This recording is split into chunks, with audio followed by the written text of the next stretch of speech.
Shalom peuple de Dieu, c'est avec un agréable plaisir que je vous retrouve encore à l'entame de notre nouveau mois, notre avant-dernier mois, le 11e mois de l'année.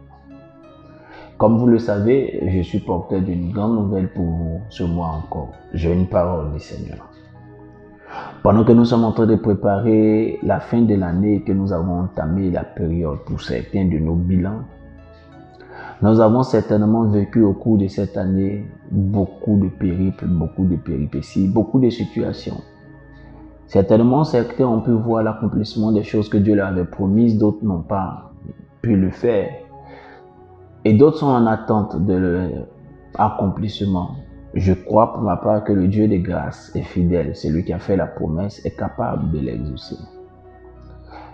Mais je sais que pendant ce périple de ces 10 mois de l'année, certains se sont vus heurter au refus, à la manifestation de la méchanceté, de la réticence, de la mauvaise foi de d'autres personnes. Et aujourd'hui, certainement à cette heure de leur bilan, ils sont en train de réfléchir. Ils ont gardé des choses dans leur cœur contre ces personnes. Je voudrais te dire que peut-être que mon message n'est pas pour tout le monde, mais c'est certainement pour toi qui, pendant tout au long de cette année, pendant ces 10 mois premiers de l'année, a traversé de la méchanceté, du manque de considération et beaucoup de choses de la part des hommes. Je suis donc porteur du message de l'Éternel qui m'a donné une parole pour toi à partir de Matthieu chapitre 6. J'aime particulièrement ce chapitre de Matthieu, ce 6e chapitre, parce que c'est dans ce chapitre que se trouve ce célèbre verset que nous aimons presque tous, qui nous dit: cherchez premièrement le royaume des cieux et sa justice, et toutes choses nous seront données par-dessus, au verset 33 du chapitre 6. Ce passage, ce chapitre est divisé en 3 grandes périscopes, 3 grandes parties qui développent des idées. Et ce que j'ai à dire dans la première partie, dans cette partie où Jésus apprend à ses disciples les critères de la prière, avant de leur donner le Notre Père, il leur parle de la prière, il leur parle aussi de l'aumône, de toutes ces choses, et il introduit le Notre Père.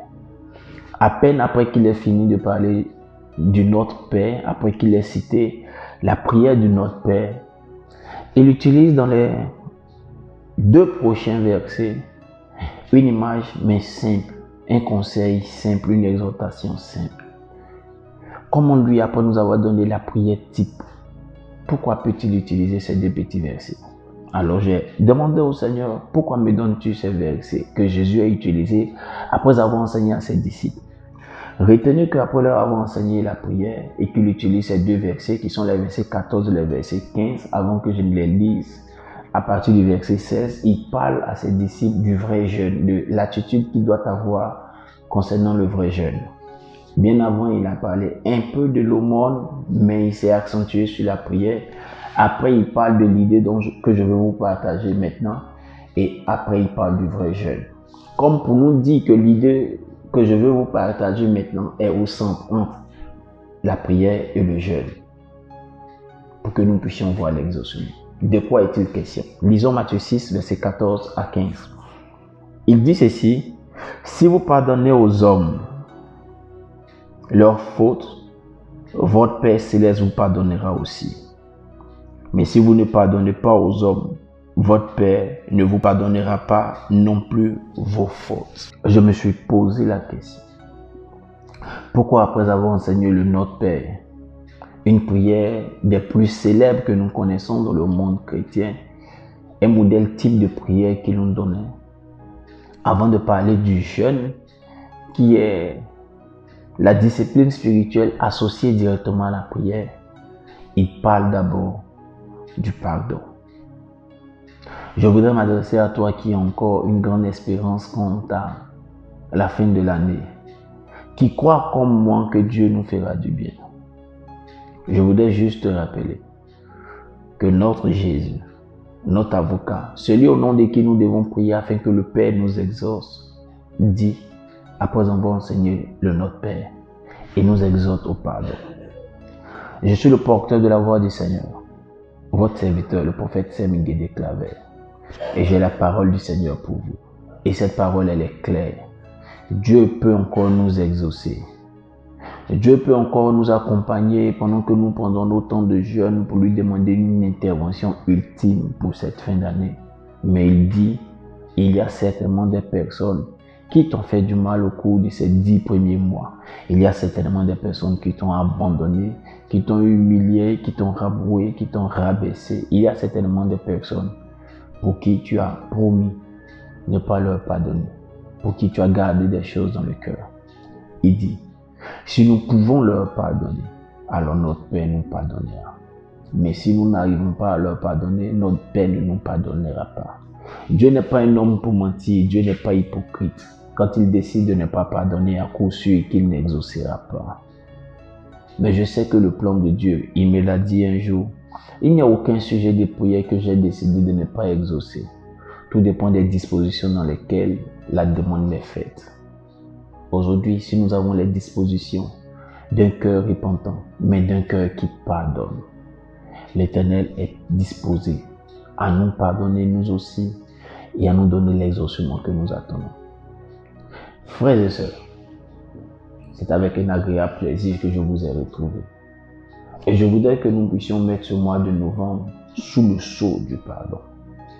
Regardons les événements qui arrivent présentement dans le monde. Le fléau et la guerre s'élèvent. À peine avait-on fini avec les séismes, les tremblements de terre en Turquie et au Maroc, que nous sommes aujourd'hui dans la bande de Gaza avec tous ces événements assez tragiques. Je crois que si nous pardonnons, nous sommes sur la voie de manifester le véritable amour de Dieu. Ma prière pour toi, qui m'écoute et qui reçoit cette vidéo, peu importe là où tu es, peu importe ce que tu as traversé. Si tu veux vraiment avoir la force pour pardonner, mets juste la main sur la poitrine et permets-moi de prier avec toi. Dis simplement avec mon Saint-Esprit de Dieu. Je sais que ça ne sera pas difficile d'oublier, mais je sais que tu peux me donner la force de pardonner. Car de moi-même, je ne pourrais pas atteindre cet objectif, mais je sais qu'il est important et que cela tient au cœur de Dieu et que cela met en bénéfice. Donne-moi la force, la vie et le courage de pardonner, de passer à une autre chose. Pour le reste, Saint-Esprit, je sais que tu seras au contrôle de ma vie pour avancer malgré ces blessures, malgré cette tristesse. Je ferai le grand pas par la foi. Merci d'avoir fait cette prière avec moi. Merci d'avoir cru en cette parole prophétique qui t'encourage au pardon.